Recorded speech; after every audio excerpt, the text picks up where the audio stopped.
Hello students, class 8 के social science के history के lesson number 3 agrarian structure under the British के part 3 में आपका स्वागत है।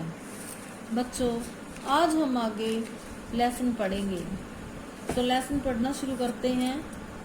द महलवाड़ी सेटलमेंट, महलवाड़ी व्यवस्था। The company needed more and more money to meet its expenses.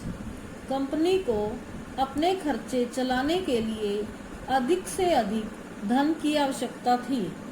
Therefore, a permanent settlement of land revenue was not a right choice.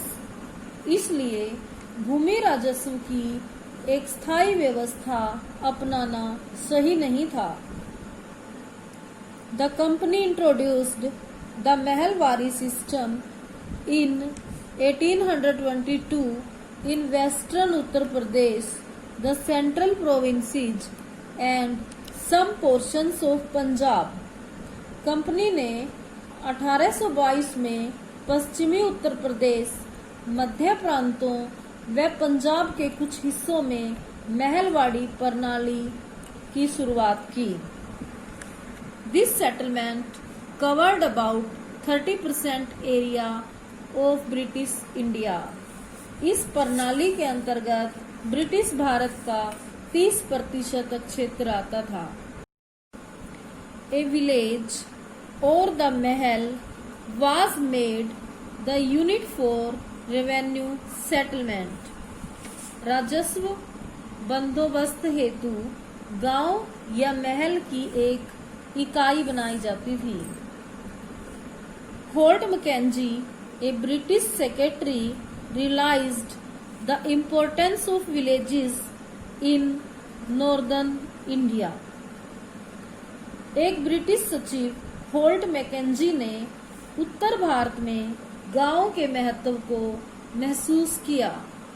He was of the opinion that the village land actually belonged to the village community. उसका विचार था कि गांव की जमीन वास्तव में ग्रामीण समुदाय की है। This village community was responsible for the payment of land revenue. भूमि राजस्व का भुगतान करने हेतु यह ग्रामीण समुदाय ही जिम्मेदार था। For a just and proper settlement, the village land was inspected and surveyed, and record of right of land was prepared. एक उचित व न्यायिक बंदोबस्त हेतु गांव-गांव दौरा किया गया।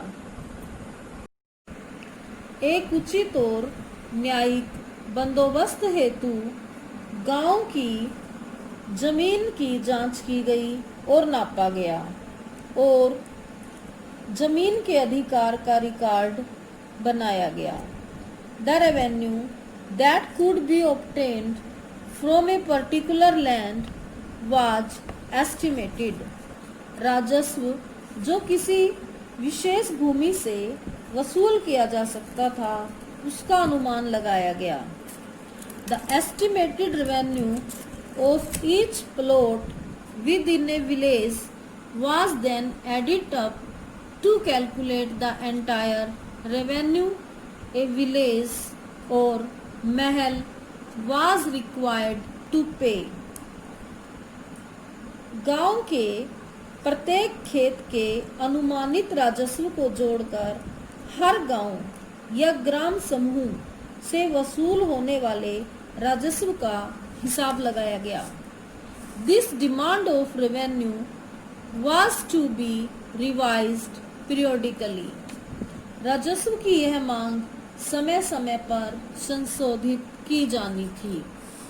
By a regulation in 1822 itself, the state demand was fixed at 95% of rental.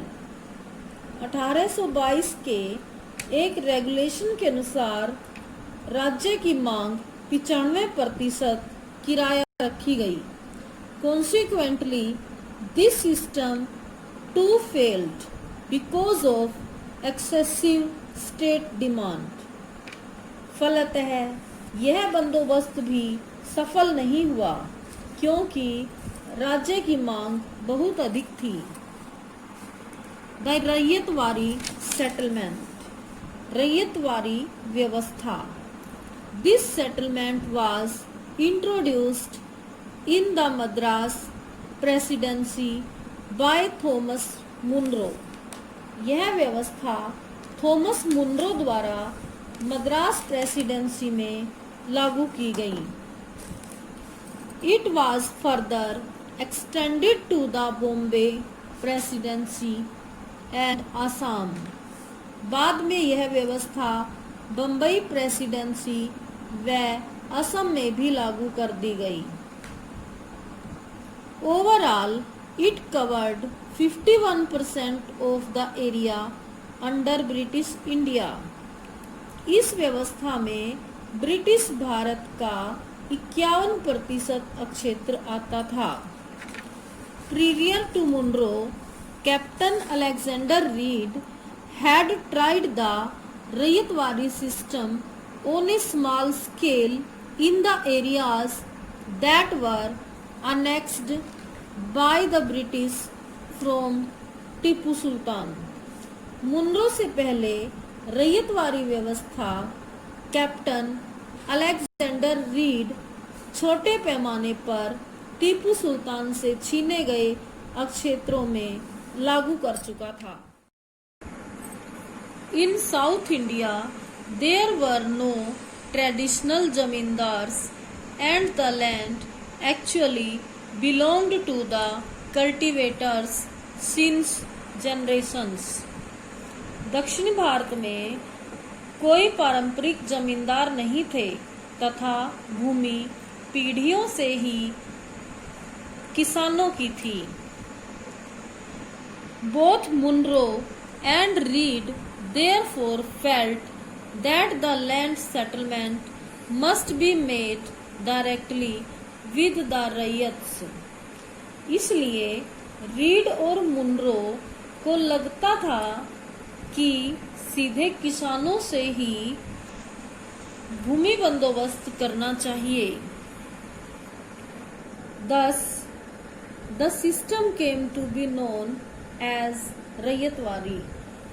इसलिए इस प्रथा को रैयतवारी कहा गया। The fields of the rayats were independently examined and surveyed before making the final assessment। अंतिम आकलन करने से पहले रैयतों का अलग से परीक्षण व सर्वेक्षण किया गया। The revenue to be paid by the cultivator depended upon the quality of land and the crops produced।